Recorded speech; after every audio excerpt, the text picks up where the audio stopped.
Selamat bertemu kembali di mata kuliah saya. Untuk kali ini kita akan membahas materi lagi yang berkenaan dengan sub e-business, yaitu e-procurement atau electronic procurement. Nah, sebelumnya kita kenalan dulu nih sama e-procurement itu apa sih? Nah, e-procurement itu bahasa Indonesianya adalah pengadaan secara elektronik ya. Nah, ini merupakan pengadaan barang atau jasa yang dilaksanakan dengan menggunakan teknologi informasi dan transaksi elektronik sesuai dengan ketentuan perundang-undangan. Nah, jadi misalkan ada barang dari industri yang habis atau dia perlu pengadaan dalam jumlah yang besar. Nah, pengadaan itu di dilakukan dengan menggunakan teknologi informasi dan kemudian transaksinya itu dilakukan secara elektronik seperti itu. Nah, kemudian pengadaan barang atau jasa secara elektronik ini dilakukan dengan cara e-tendering atau e-purchasing. Nah, jadi sebenarnya tools untuk pengadaan secara elektronik ini tuh ada banyak banget, tetapi yang biasanya dilakukan di Indonesia itu yang populer memang ada dua tools ini, yaitu e-tendering dan kemudian ada e-purchasing gitu. Meskipun ada jenis yang lain dan banyak ya, ada e-sourcing dan lain sebagainya lah. Nah, terus kemudian tujuan, jadi electronic procurement ini tuh tujuannya apa sih? Gitu. Yang pertama, meningkatkan transparansi dan akuntabilitas. Nah, kemudian meningkatkan akses pasar dan persaingan usaha yang sehat. Jadi gini, katakanlah dalam sebuah bisnis atau dalam sebuah industri gitu kan, ketika kita mau mengadakan sebuah barang dalam jumlah yang besar, kalau dengan pengadaan online ini, semua riwayat yang pernah kita lakukan dalam pengadaan tersebut itu di-cover sama sistem gitu loh. Nah, kemudian orang-orang lain dalam hal ini entah UKM atau bisnis-bisnis besar yang lain yang misalkan dia ingin menjadi mitra pengadaan kita itu bisa mengajukan lewat teknologi informasi itu gitu. Nah, ketika mereka mengajukan, kemudian kita melakukan seleksi mana nih industri atau bisnis yang mau kita pilih menjadi mitra dalam mengadakan suatu barang, gitu kan? Nah, sampai kemudian pengadaan itu kita terima, kita proses atau tekan kontak gitu loh. Nah, itu tuh bisa di-tracking dari teknologi informasi itu. Beda ceritanya ketika pengadaan ini tidak dilakukan secara elektronik. Misalnya ada faktor pertemanan gitu. Misalkan saya ini adalah sebuah CIO perusahaan, kemudian saya punya teman baik, teman lama gitu kan. Nah, yang seharusnya teman lama saya itu bersaing dengan industri-industri yang lain, dia malah dapat proyekan dari saya gitu loh. Mungkin karena dia adalah temen deket atau ya karena teman saya itu punya orang dalam yaitu saya. Nah, e-procurement ini atau pengadaan elektronik itu digunakan salah satunya untuk menjamin transparansi gitu kan dan akuntabilitas lembaga.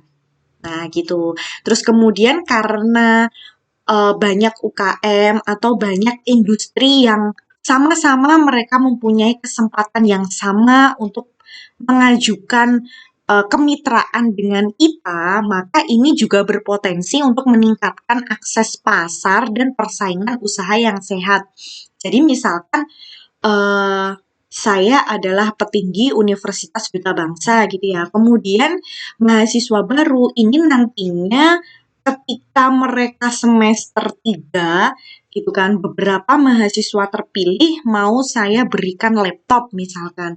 Nah, di sini laptop itu kan dalam jumlah yang banyak dan besar ya, dalam jumlah yang banyak dan besar. Nah, ketika kita ada procurement elektronik seperti ini, orang-orang atau mitra-mitra yang pada jualan laptop dan mau nawarin laptop ke Universitas Duta Bangsa gitu kan, mereka jadi punya standar harga gitu loh.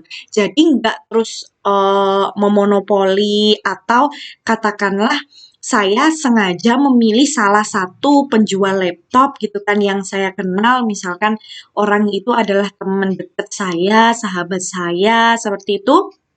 Atau dulu saya pernah hutang budi gitulah ceritanya ya sama dia.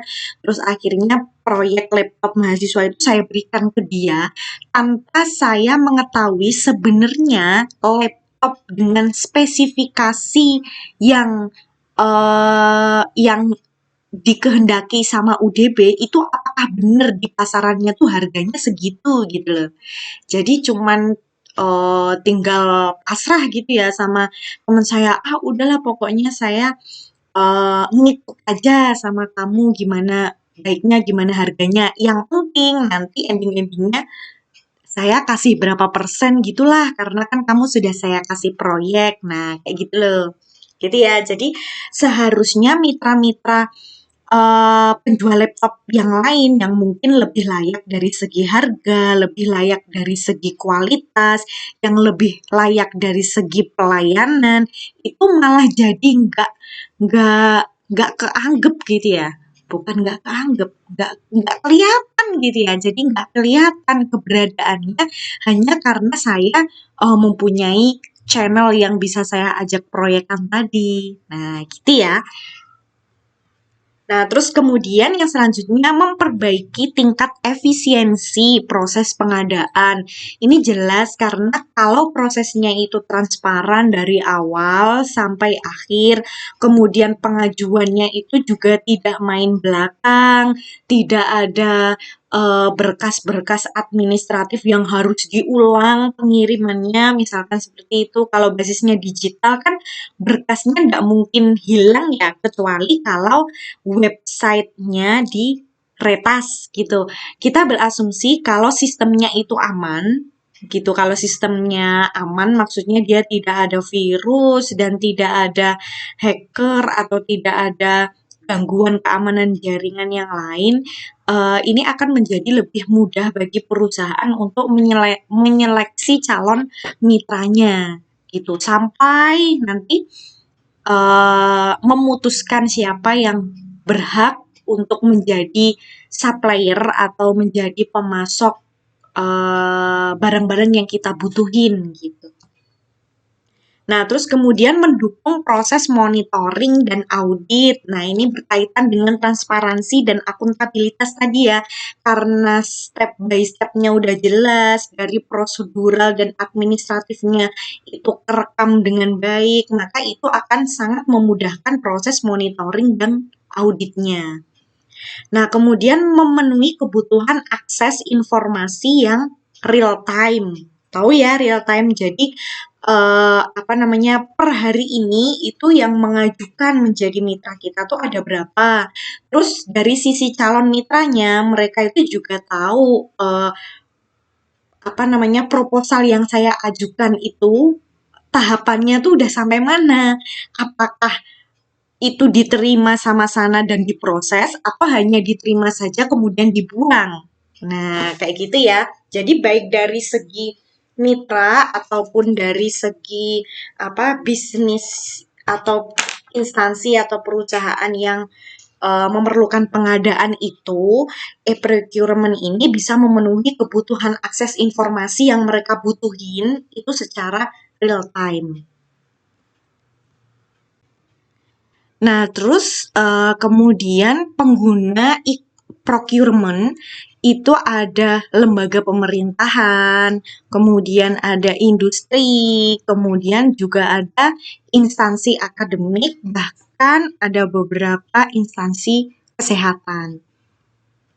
Nah, kemudian manfaat e-procurement itu sendiri, yang pertama, manfaat bagi ULP atau pejabat pengadaan. Nah, dia bisa mendapatkan penawaran yang lebih banyak gitu ya, karena kan ada banyak proposal yang masuk, kemudian ada banyak penawaran yang masuk dengan harga yang bervariatif, dengan kualitas barang yang bisa kita cari-cari sendiri mana yang sekiranya itu kita butuhkan gitu ya. Jadi banyak alternatif penawaran yang bisa dipertimbangkan. Nah, kemudian yang selanjutnya mempermudah proses administrasi ini karena banyak sekali langkah-langkah yang bisa diadopsi atau langkah-langkah yang sudah tersistem berikut berkas administratifnya, maka dari segi pejabat pengadaan atau orang yang ngurusin pengadaan di sebuah instansi itu akan gampang banget untuk ngurus proses administrasinya.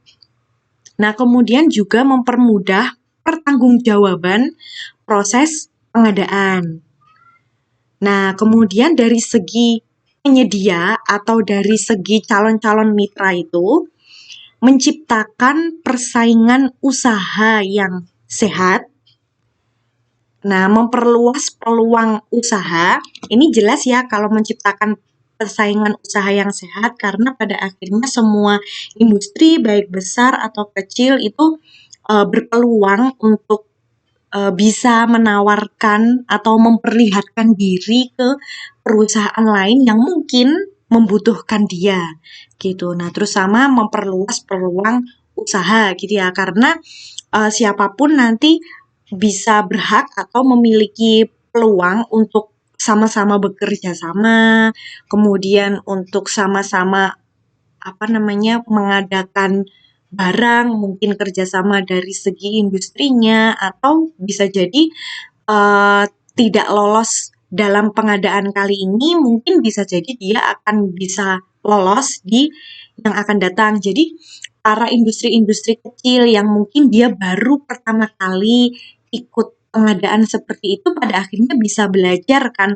oh ternyata proses pengadaan itu seperti ini, mekanisme kerjasamanya itu begini, terus kemudian beberapa hal yang menjadi titik poin bagi uh, perusahaan untuk melirik atau mau bekerja sama dengan kita itu kalau ada ini gitu. Terus yang dilihat mungkin barangnya atau harganya atau apa kayak gitu. Jadi bisa belajar juga dari situ. Nah, ini membuka kesempatan para pelaku usaha untuk mengikuti lelang dan mengurangi biaya transportasi untuk mengikuti lelang. Karena pengajuan proposal, kemudian pengajuan segala berkas administratif yang berhubungan dengan pengadaan itu tidak harus kita terbang atau kita berlayar ke tempat tujuan gitu. Misalkan pengadaannya di Jakarta misalkan, orang yang dari Surabaya, orang yang dari Bali, ketika mereka menawarkan, mereka bisa menghemat biaya transportasinya, gitu ya. Nah, terus kemudian dari segi masyarakat, ini bisa memberikan kesempatan bagi masyarakat luas untuk mengetahui proses pengadaan. Nah ini siapa tahu kan dari masyarakat-masyarakat ini akhirnya mereka mungkin akan mempunyai peluang untuk mengikuti kemitraan pengadaan seperti ini juga kayak gitu, atau mungkin mereka tertarik untuk menjadi peneliti untuk yang nantinya akan memperbaiki kebijakan atau memperbaiki teknis sistem dari e-procurement-nya kan siapa tahu ya. Nah, kemudian yang selanjutnya ada LPSE. LPSE ini singkatan dari layanan pengadaan secara elektronik.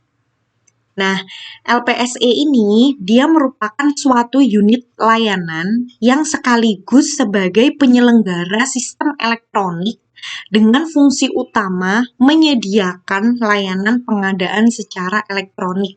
Jadi LPSE ini tuh kayak mitra ketiga yang dia itu ngurusin web atau ngurusin teknologi informasinya e-procurement ini gitu.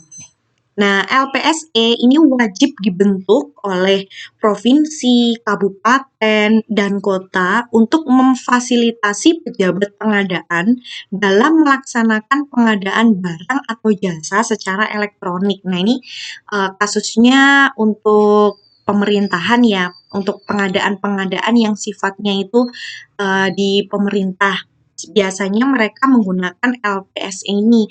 Jadi LPSE itu mitra ketiga antara pihak yang mau pengadaan sama mitra yang mau mengajukan kerjasama pengadaan gitu. Jadi apa ya? Kalau diibaratkan itu kayak marketplace mungkin ya. Kayak marketplace itu misalkan yang lagi trending Shopee atau Tokopedia, itu kan sebenarnya dia mitra ketiga yang menjembatani transaksi si penjual dan pembeli gitu kan. Nah, LPSE itu konsepnya sama, ya kayak gitulah. Nah, terus kemudian fungsi LPSE nih ya, dia mengelola sistemnya. Jadi dia mengelola sistem pengadaan secara elektroniknya itu. Nah, kemudian menyediakan pelatihan kepada PPK atau panitia penyedia barang atau jasa. Jadi memang kalau di pemerintahan itu untuk pengadaan barang atau jasa tertentu itu ada panitianya gitu.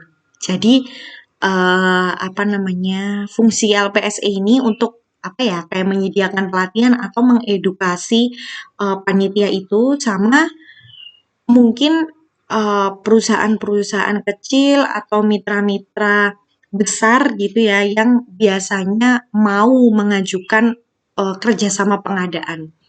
Nah, kemudian menyediakan sarana akses internet bagi PPK atau panitia dan penyedia barang atau jasa.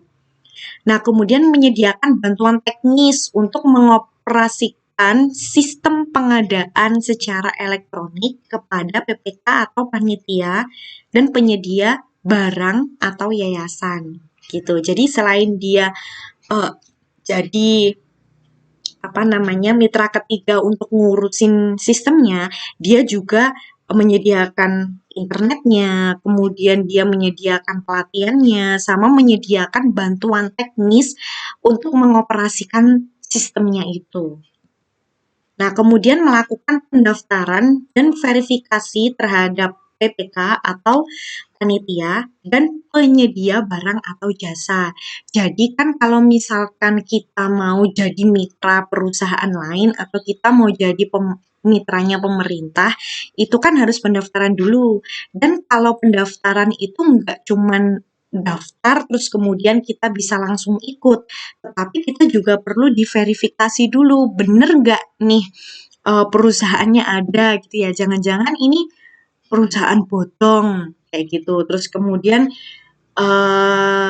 dari sisi apa namanya verifikasi pemerintahnya, bener nggak ini tuh yang pengadaan itu Pemkabnya Solo misalkan, jangan-jangan ini orang-orang tertentu atau oknum-oknum pemerintah yang ngaku-ngaku Pemkab Solo, padahal Pemkab Solo lagi nggak ada acara pengadaan ini sebenarnya. Nah, kayak gitu loh.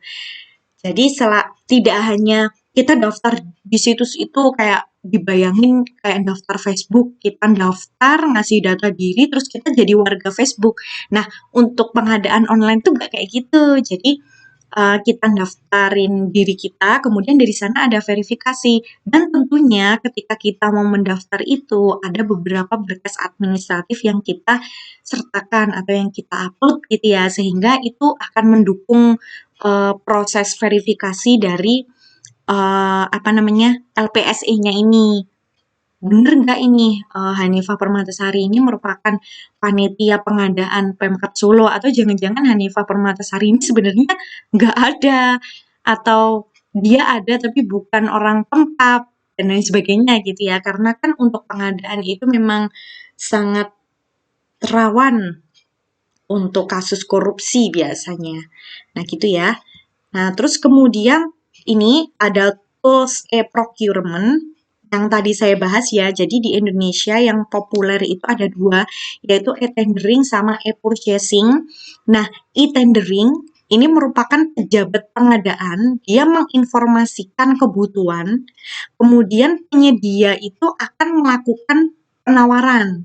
Nah, e-tendering mencakup proses dari pembukaan lelang sampai penetapan pemenang. Nah, jadi misalkan gini, eh tadi ya, apa namanya, misalkan Universitas Duta Bangsa butuh laptop untuk dosen dan eh, beberapa mahasiswa yang diseleksi pada semester 3, misalnya. Nah, terus karena itu jumlahnya kan ada banyak, mungkin ada lebih dari 200 laptop kan, sehingga pihak UDB ini membuka tender gitu. Jadi saya akan menginformasikan kebutuhan atau spesifikasi laptop yang saya inginkan itu seperti apa, kemudian range harganya berapa, jumlahnya itu berapa, terus kemudian apa namanya bisa dipenuhi atau bisa tiba di kampus UDB itu kapan gitu ya. Jadi itu semuanya saya informasikan gitu kan kepada LPSI tadi atau misalkan kita punya sistem e-procurement sendiri berarti kita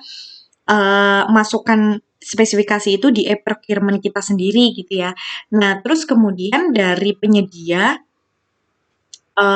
orang-orang yang jualan laptop itu, misalkan ada Els, ada Prima Komputer, kemudian ada Victor Komputer, ada macam-macam, mereka akan melakukan penawaran ke kita, mereka akan ngajuin proposal gitu.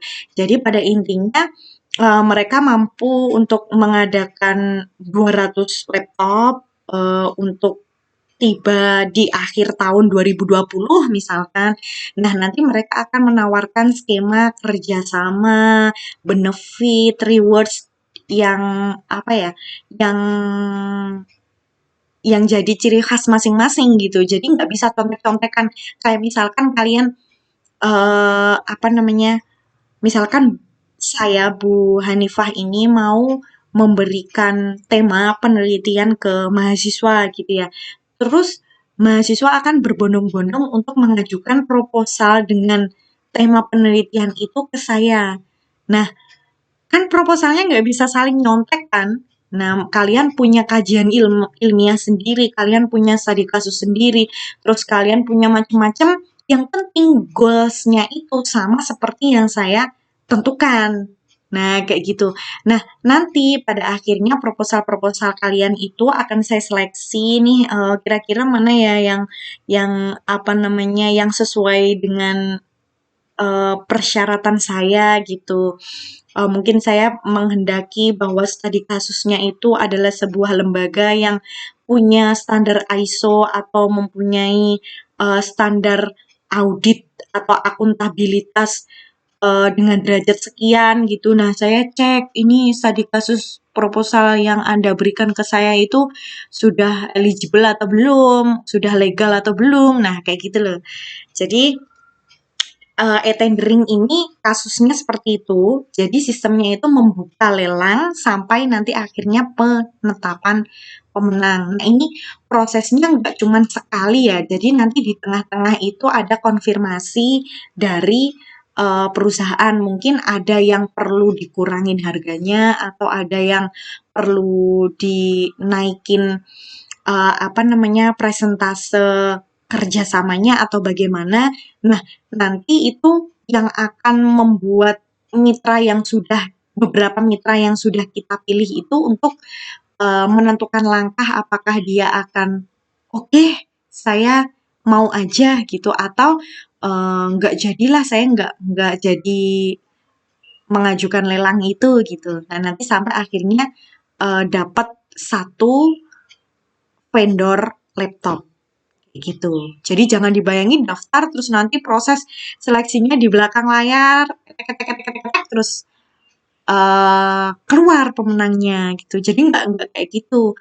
Tapi di tengah-tengah itu ada proses konfirmasi. Nah, nanti yang menentukan itu juga sebagai refleksi atau penentuan apakah calon mitra kita itu mau benar-benar ini kita harus tekan kontak ataupun dia mundur aja. Nah, gitu. Nah, terus kemudian yang selanjutnya ini ada e-purchasing. Nah, e-purchasing ini beberapa supplier atau penyedia itu sudah memasang katalog produknya, sehingga pejabat pengadaan itu bisa langsung memilih. Nah, ini biasanya pengadaan kayak ATK kayak gitu loh. Jadi alat tulis kantor mereka mempunyai sebuah sistem yang sudah merecord harga-harga apa ya? Harga-harga alat tulis kantor yang di mereka. Jadi ketika kita membuka, misalkan UDB membutuhkan kertas A4 itu 100 rim gitu ya. Kita tinggal cari aja di web siapa nih yang jualan kertas 1 rim. Nah, nanti kita bisa pilih kriteria sesuai dengan yang kita inginkan. Misalkan dari harganya, kemudian dari lokasinya karena mungkin kita butuh yang cepat sampai misalkan. Nah, seperti itu. Jadi modelnya kayak kita tinggal buka Shopee aja, terus nanti kita udah bisa milih toko mana yang mau kita beli barangnya. Nah, kayak gitu. Nah, terus di sini ada juga istilah e-procurement value chain. Nah, jadi value chain itu apa sih? Nilai dari e-procurement ya. Nah, apa ya, rantai nilai. Jadi kayak komponennya procurement gitulah. Nah, itu terdiri dari yang pertama event management. Jadi ini tuh kayak arus kerja, workflow itu harus kerja ya, yang apa ya, mempengaruhi persiapan dari tender gitu. Jadi kan kalau mau tender itu dia butuh informasi spesifikasi yang jelas dari perusahaan. Terus kemudian juga membutuhkan verifikasi dari calon mitra itu, calon-calon penyedia barang dan jasa itu. Nah, kemudian kita perlu seleksi, pokoknya yang lain-lain lah. Jadi skema atau alur kerjanya itu manajemennya seperti apa. Nah, kemudian yang selanjutnya ada e-tendering. Ini tadi ya, ada e-auctioning. Ini lelang, jadi elektronik pelelangan. Nah, kemudian ada vendor management. Jadi apa namanya, vendor yang tadi itu calon-calon mitra yang mau bekerja sama dengan kita itu kan ada pengelolaannya gitu. Jadi ketika mereka sekali mendaftar, itu untuk event yang selanjutnya mereka nggak perlu daftar lagi ya, maksudnya tidak perlu verifikasi lagi apakah benar ini adalah pejabat pengadaan yang ini gitu loh.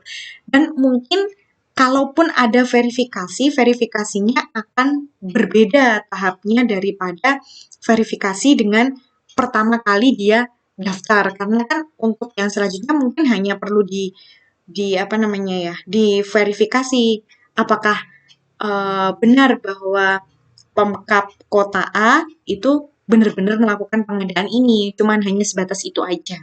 Gitu. Dan itu di manajemen karena yang namanya vendor itu juga perlu dinilai gitu ya. Jadi misalkan kasus yang laptop tadi itu akhirnya UDB itu bekerja sama dengan Prima Komputer. Nah, di situ nanti ketika kita sudah melakukan kerjasama dengan vendor Prima Komputer, apakah betul Prima Komputer itu akan menaati kerjasama yang ada, terus kemudian apakah betul nanti barangnya akan sampai sesuai dengan ekspektasi Universitas Duta Bangsa, nah seperti itu loh.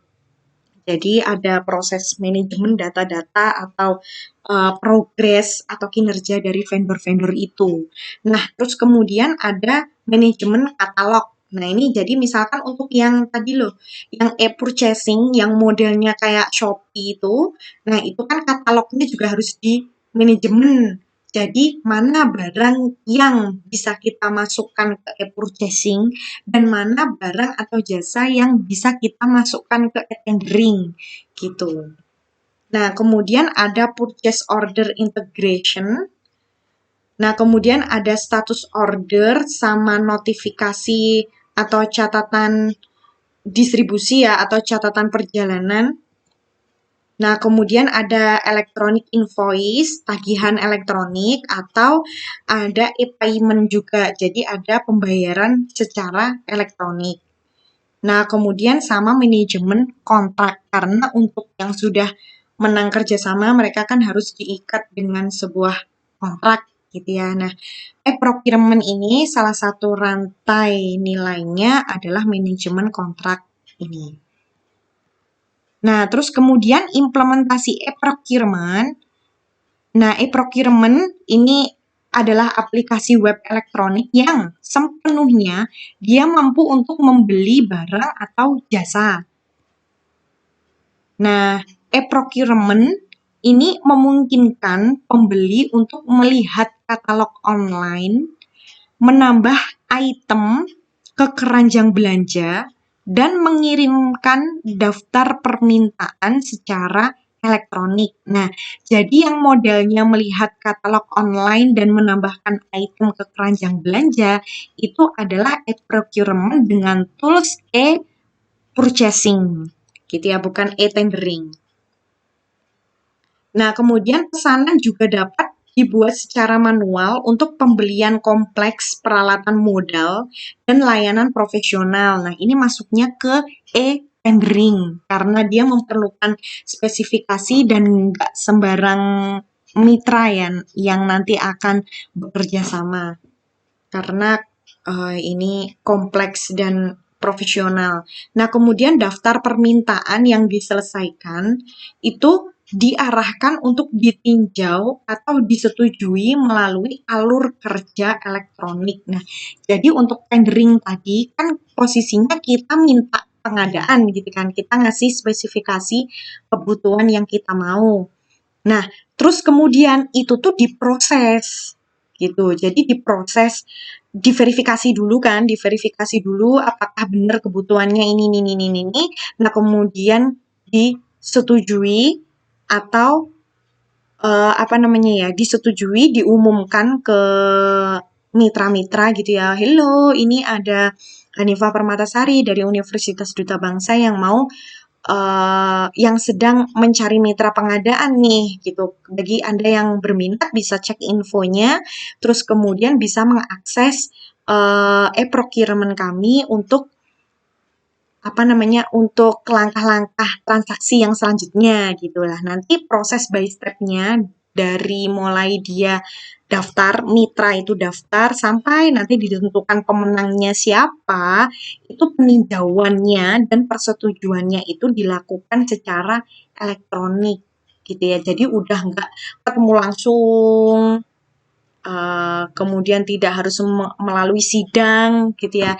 Mengurangi intensitas pertemuan sidang seperti itu. Karena untuk pengadaan yang secara tradisional dulu itu ada proses presentasi kayak gitu lah, ada proses presentasi, ada proses sidang. Nah, sementara untuk e-procurement ini mengurangi intensitas pertemuan itu karena seluruh prosedur gitu atau alur kerja itu sudah dilakukan secara elektronik. Nah, terus permintaan untuk memilih pemasok yang termasuk dalam e-katalog yang di-hosting itu akan secara otomatis menghasilkan pesanan pembelian dan mengirimkannya ke pemasok. Nah, jadi misalkan saya tadi butuh kertas 100 rim. Terus saya pilih toko Ananda gitu ya. Toko Ananda untuk mengeksekusi pesanan saya tersebut. Nah, dari e-procurement-nya ini, dia juga memberikan notifikasi ke toko Ananda tadi gitu. Jadi notifikasinya juga sampai ke toko Ananda sehingga toko Ananda itu bisa memproses dan mengirimkannya ke kita, ke Universitas Duta Bangsa gitu. Jadi nggak cuman kita beli, ya beli, nggak ada interaksi sama toko Anandanya gitu ya, tetapi dari toko Ananda itu juga bisa mengupdate pembelian itu sudah dieksekusi atau belum. Nah, kemudian semua daftar permintaan e-procurement lainnya yang disetujui itu akan diarahkan ke agen pembelian untuk ditinjau pengadaan dan diproses menjadi pesanan pembelian. Nah, seperti itu. Jadi, daftar permintaan gitu kan, itu yang sudah disetujui akan diarahkan ke agen pembelian untuk ditinjau, untuk diadakan dan diproses menjadi pesanan pembelian. Karena kan kalau dalam hal keuangan seperti ini, ketika kita pesen, yang dibutuhkan kan adalah invoice-nya atau tagihan pesanannya itu loh. Nah, jadi e-procurement ini dalam implementasinya juga bisa menghasilkan itu, tidak hanya mempermudah transaksi, tetapi juga menghasilkan invoice yang valid dan bisa dipertanggungjawabkan. Nah, gitu ya. Nah, tapi ada tapinya nih. Meskipun demikian, penerapan e-procurement itu bukan berarti tanpa resiko. Nah, apa saja resiko dari penerapan e-procurement ini? Nah, silahkan kalian cari. Kalian cari artikel-artikel atau jurnal, maksudnya gini, artikel-artikel dari berita atau artikel-artikel dari jurnal penelitian orang yang berkaitan dengan resiko dari penerapan e-procurement ini. Nah, silahkan kalian buat gitu kan. Setelah kalian cari kemana-mana, diekstrak menjadi sebuah informasi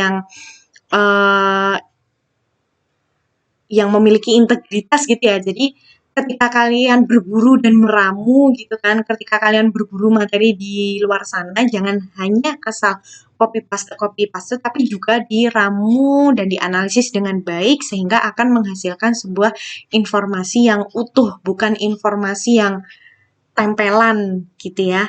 Nah, jadi untuk tugas kali ini,